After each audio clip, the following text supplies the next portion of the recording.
Ikaw ba ang walang yang lumapastangan sa dangal ng aking ama? Ang walang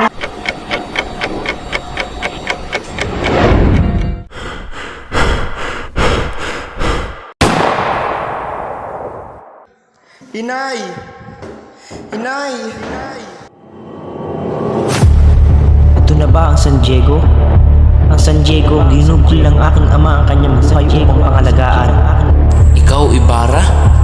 Ang siyang anak ni Rafael na lumapastangan sa aking pamilya? Na lumapastangan sa aking pamilya? Sige! Sa'yo na! Ano? Dumating na ang anak ko na si Ibarra. Hindi na ako magtataka kung hambog ang batang yan. Nananalay tayo sa dugo ng bakya ng dugo ng kahambugan.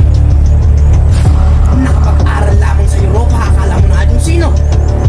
Ngunit may isang bagay na hindi mapapago sa mga yan. Isa pa rin silang Indio. Subukan mo ulit gawin ang pangalan ng asawa. Papasaling kita. Punong-puno na ako sa iyo, Padre Damaso. Huwag ka nang bumalik dahil papasaling lamang kita lalo pag ginawa mo yan.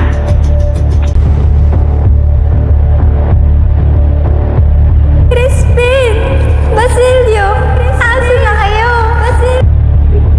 Ibalik mo na ang ninakaw mo. Wala naman talaga akong ninakaw, kuya. Sana nga may ninakaw na lang ako para may balik ko sa padre.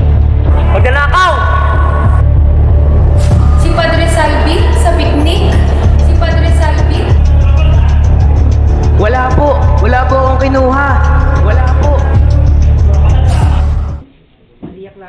O aking Ibarra, wala na akong magagawa kung hindi tanggapin ang katotohanang nasa ating kasalukuyan, ang ating pag-ibig ay hindi papayagan. Magiging alaala na lamang ba ang matamis nating pagsasama? Pagsasama na sinubok na ng unos at pagiging malayo sa isa't isa. Ako'y nahihirapan sapagkat ang puso ko't isip ay naglalaban.